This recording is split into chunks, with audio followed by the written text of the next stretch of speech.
नमस्तेय नमः। ॐ श्री गुरुभ्यो नमः।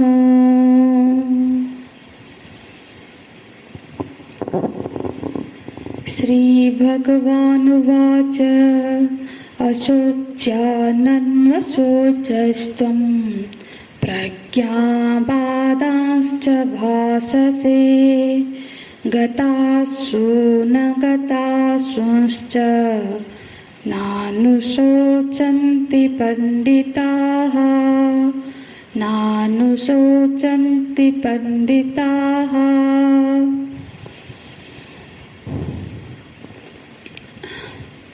जब भगवान ने देखा कि अर्जुन शोक सागर में डूबते जा रहे हैं, तब उनके उद्धार करने के लिए भगवान वासुदेवः ततः उद्धारयेषु, अर्जुन जी के उद्धार की इच्छा से आत्मज्ञानाय अवतारयन्, आत्मज्ञान का उपदेश प्रारंभ करते हैं। क्योंकि बिना आत्मज्ञान के उद्धार होना असंभव है, इसीलिए भगवान पहले ही श्लोक में तत्व का उपदेश करते हैं और बोलते हैं अशोच्यानन्वशोचस्त्वं प्रज्ञावादांश्च भाससे प्रज्ञावादांश्च भाससे। प्रज्ञावान की तरह आप बातें कर रहे हो, क्योंकि अर्जुन जी ने जो सारी वक्तव्य दिए हैं वो शास्त्र सम्मत है कि यदि युद्ध होता है तो कुल का क्षय हो जाएगा, जाति धर्म का नाश हो जाएगा, पितृलोक में उन पितरों का अधोगति होगा। ये सब निश्चित रूप से वो पांडित्य दिखाने वाली बातें जरूर है और संकेत भी कर रहे हैं कि अर्जुन प्रज्ञावान है। पर भगवान बोलते हैं कि तो आप समझदार प्रज्ञावान की तरह बातें तो कर रहे हो, लेकिन सबसे पहले समझना चाहिए कि एक्चुअली प्रज्ञावान पंडित वास्तव में कहते किसको है। तो बोलते हैं ये न अनुशोचन्ति, ये पंडित की व्याख्या है। ये न अनुशोचन्ति, जो शोक नहीं करते हैं, वास्तव में उनको विद्वान कहा जाता है, वही पंडित है। ये न अनुशोचन्ति ते पंडिताः। तो ये तो सिद्धांत की बात हो गई, निर्णय की वाक्य है। पर अर्जुन जी की स्थिति क्या है? अर्जुन जी की स्थिति है अशोच्यानन्वशोचस्त्वं, जिसके विषय में शोक नहीं करना चाहिए, उनके विषय में तुम अनुशोचो माने निरंतर शोक किए जा रहे हो। मतलब अर्जुन जी की स्थिति है कि जिसके बारे में शोक नहीं करना चाहिए, उसके बारे में वो निरंतर शोक किए हुए जा रहे हैं। लक्षण तो दिख रहा है शोक मग्न की शरीर में, और वक्तव्य कैसा है? पंडित की तरह है। तो पहले समस्या कहाँ है? जब वो समस्या को जानेंगे फिर जाके उस पर समाधान कर पाएंगे। इसलिए भगवान पहले समस्या की ओर दृष्टि आकर्षण कर रहे हैं। बोल रहे अशोच्यानन्वशोचस्त्वं प्रज्ञावादांश्च भाससे, कि वास्तव में जो समझदार व्यक्ति होता है वो शोक नहीं करता है। तो गतासु न गतासूंश्च नानुशोचन्ति पंडिताः। गतः अश्वन, अश्वन माने प्राण, मतलब जिनके गतः अश्वन, जिनके प्राण चले गए हैं। अगत अश्वन, तब जिनके प्राण अभी नहीं गए हैं। तो जो आत्मज्ञानी महापुरुष होते हैं, जो पंडित होते हैं, वो चले जाने वाले पर या फिर जो है उन पर वो शोक नहीं करते हैं। नानु शोचन्ति पंडिताः। पंडिताः, गीता जी में पंडित शब्द का प्रयोग भगवान ने सब जगह पे अत्यंत आदर से किया हुआ है। तो पंडित माने जो ब्राह्मण कुल संपन्न, ये ऐसे अर्थ में नहीं है यहाँ। इसे कहीं पे भी गीता जी में पंडित कोई कुल के क्षेत्र में नहीं है। पंडित का अर्थ होता है पंडा। पंडा अर्थात विवेकीवती, मतलब बुद्धि वाले, जो विवेकवान है, जो विवेकशील बुद्धि से संपन्न है, उनको यहाँ पंडित बोला जाया है। गीता जी में पंडित शब्द का प्रयोग जहाँ तहाँ पर भी हुआ है, वहाँ सिर्फ विवेकी पुरुष के लिए ही वहाँ पे ये शब्द का प्रयोग हुआ है। तो जैसे कि चतुर्थ अध्याय में भगवान बोलते हैं, ज्ञानाग्नि दग्ध कर्माणं तमाहुं पंडितम बुधाः। जिसके कर्म ज्ञानाग्नि में दग्ध हो गए हैं, तो मतलब जिसके पिछले अच्छे बुरे जो भी कर्म है, यदि वो सारे कर्म उसको आके उसको याद आते हैं या सताते हैं, तो फिर वो पंडित नहीं है। तब यदि पिछले पुण्य कर्म का अभिमान बना हुआ है, हमने इतने दान किया हुआ है, हमने इतना सेवा किया है, तो फिर तो वो पंडित नहीं है। और यदि पिछले कर्मों का पश्चाताप भी होता है बार बार कि इस मैंने तो ये पूरा काम किया है, तब भी वो पंडित नहीं है, क्योंकि अपांडित्य से ही, मूर्खता से ही पिछले कर्मों का आरोप अपने ऊपर होता है। ज्ञानाग्नि से सारे कर्म दग्ध हो गए, तो या फिर हुए या नहीं, यहाँ तो हुआ कर्म के संबंध में। और पंडित का व्यवहार कैसा होता है, तो बोले सुनिचैव स्वपाके च पंडिताः समदर्शिनः। सब में भगवान दिखते हैं। पंडितः समदर्शिनः अर्थात यहाँ तक उसकी दृष्टि में सर्वत्र भगवत दृष्टि है, तो वो पंडित है। और यहाँ पे क्या बोल रहे हैं, गता सुंश्च नाम सूचन्ति पंडिताः। पंडिताः ये लक्षण है कि वो जिंदा लोगों के लिए शोक नहीं करता है, और वो ना ही मुर्दा के लिए शोक करता है।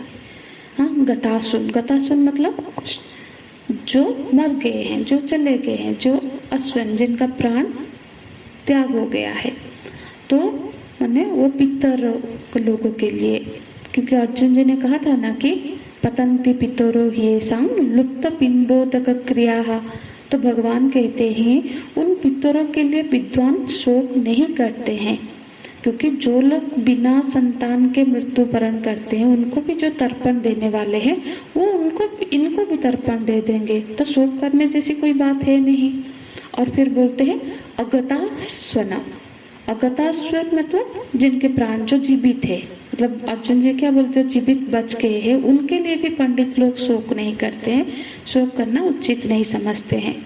क्योंकि अर्जुन ने कहा था स्त्री सुदुष्टा सुवाष्णेय जायते वर्ण संकरः। तो जो योद्धाएं मर जाएंगी तो उनकी जो स्त्रियां हैं वो बचे रहेंगी, फिर वर्ण संकर संतानें उत्पन्न होगी। तो भगवान इन सब चीज़ों को मतलब महत्व नहीं दे रहे हैं। वो मतलब पता नहीं भरत वंश में भी कितने संतान परंपरा उच्छेद हुई है। जैसे कि अब पांडु है, धृतराष्ट्र, विदुर आदि, ये भी तो महात्मा की कृपा से ही उत्पन्न हुए थे। स्वयं पांडव भी तो देव पुत्र है, देवताओं के अनुग्रह से उनकी उत्पत्ति हुई है। तो इस प्रकार से ये कोई चिंता ध्यान देने योग्य बात नहीं है, क्योंकि सभी वर्णों का, सभी जो सारे वंश परंपरा है, सभी तो महाप्रलय में एक दिन सब उसमें समा जाएंगे। महाप्रलय में तो सबका अंत ही हो जाएगा। तो फिर इसीलिए वंश परंपरा की रक्षा के लिए धर्म का त्याग करना सर्वथा अनुचित है। तो फिर यहाँ पे भगवान उस बात को इंगित करते हुए बोलते, जो जीवित है असोच ज्ञान अन्न सोचस्तम, उनके लिए भी जो पंडित लोग होते हैं, जो विवेकी है, वो चिंता नहीं करते हैं। पंडितः न अनुशोचन्ति, वो शोक नहीं करते, क्योंकि जो शोक है, शोक किस पर किया जाता है? क्योंकि असल में किसी की चीज से, किसी व्यक्ति से जो शोक कब होता है? जब हमें ये एहसास होता है कि वो चीज, वो वस्तु, वो स्थान, वो पुरुष हमको सुख का, हमारे सुख का साधन है। सुख के लिए हम उस पर जब आश्रित होते हैं, तब जब वो व्यक्ति नहीं रहता है, तो फिर उसके लिए हमको शोक होता है। क्योंकि मनुष्य का शोक तब होता है जब वो संसार में मानो कि दो विभाग कर ले, कि सारे प्राणियों में, पदार्थों में दो विभाग कर लेता है कि ये मेरा है और ये मेरा नहीं है। मेरे निजी कुटुंब, ये मेरे निजी कुटुंबी है, ये कुटुंबी नहीं है, ये मेरे वर्ण के है, ये मेरे वर्ण के नहीं है, ये हमारे पक्ष के है, ये हमारे पक्ष के नहीं है। तो जो मेरे होते हैं उनमें क्या होता है? उनमें ममता, कामना, प्रियता, तो आसक्ति होती है। तो यही ममता, आसक्ति आदि से ही शोक, चिंता, भय, संताप आदि दोष पैदा होते हैं। तो जब गीता जी के शुरुआत में ही पहले धृतराष्ट्र जी ने पहले ही वक्तव्य में कहा कि मामकाः और पांडवा, तो मेरे पुत्र और पांडवों के पुत्र ने युद्ध भूमि में क्या किया? तो धृतराष्ट्र के मन में अपने पुत्र के प्रति जो ममता थी, हाँ, वही ममता अब अर्जुन जी के मन में भी पैदा हो रही है। पर वो धृतराष्ट्र जी की तरह पक्षपात वाला नहीं है, क्योंकि अर्जुन जी यहाँ सबके लिए उनके हैं, सब स्वजन कहते हैं। यहाँ पे दुर्योधन आदि को भी अपना स्वजन बोलते हैं, और उन स्वजनों के नाश के भय से वो शोकाकुल हो रहे हैं। तात्पर्य यह है कि अर्जुन जी की जो ममता है वो संपूर्ण कुरुवंशियों के लिए उनकी ममता का कारण है। तो उनके मरने की आशंका से वो शोकग्रस्त हो गए हैं। तो इस शोक को मिटाने के लिए भगवान उपदेश कर रहे हैं कि अशोचान अनुशोचस्त्वं। संसार मात्र में दो चीजें है, सत्य और असत, हाँ, शरीरी और शरीर। तो इन दोनों में जो शरीरी है वो तो अविनाशी है, और जो शरीर है वो विनाशी है। ये दोनों ही असत्य है, क्योंकि अविनाशी का कभी विनाश नहीं होता है, इसीलिए उसके लिए शोक करना बनता ही नहीं। और जो विनाशी है उसका तो विनाश होना ही है, तो फिर उसके लिए भी शोक करना बनता नहीं है। तात्पर्य यही हुआ कि शोक करना न तो शरीरी को के लिए बनता है और न शरीरी मतलब जो शरीर का मालिक है, मतलब जो शरीर का अधिपति। तो शरीर को के लिए या शरीरी के लिए, दोनों के लिए ही शोक करना अभिवेकी है। उसका वो अभिवेक का ही कारण से शोक पैदा होती है। तो फिर इसीलिए बोलते हैं ना अनुशोचन्ति पंडिताः, पंडित जन शोक नहीं करते हैं। तो किसके मन में ये प्रश्न आ सकता है कि क्या पंडित हो जाने से वो कठोर बन जाते हैं?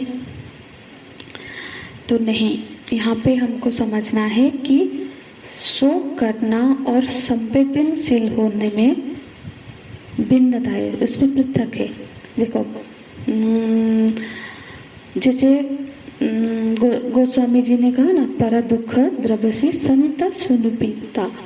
तो जैसे कवियों ने कहा कि संत का हृदय जो होता है वो मक्खन की तरह होता है, अत्यंत कोमल। पर गोस्वामी जी बोलते नहीं, कवियों ने कहा तो जरूर है पर वो कहना उनको नहीं आया। मक्खन तब पिघलता है जब उसको ताप लगती है, पर जो संत हृदय होता है वो तो तब भी पिघल जाता है जब किसी दूसरे को पर दुख द्रवसी, पर का दुख, किसी दूसरे के थोड़े से भी कष्ट और दुख देख के उनका हृदय द्रवीभूत हो जाता है। तो संत का हृदय संवेदनशील होता है, मृदु होता है, लेकिन वो शोक में नहीं डूबता है। वो शोक करना मतलब ये व्यक्ति चला गया तो शोक हो गया, ये व्यक्ति आ गया मतलब कोई दुख देने वाला व्यक्ति आ गया तो शोक हो गया, तो इस तरह से वो शोक नहीं करता है। पंडिताः न अनुशोचन्ति। ओम तत्सत्। ओम पूर्णमदः पूर्णमिदं पूर्णात् पूर्णमुदच्यते पूर्णस्य पूर्णमादाय पूर्णमेवावशिष्यते। ओम शांति शांति शांति। हरिः ओम। श्री गुरुभ्यो नमः। हरिः ओम।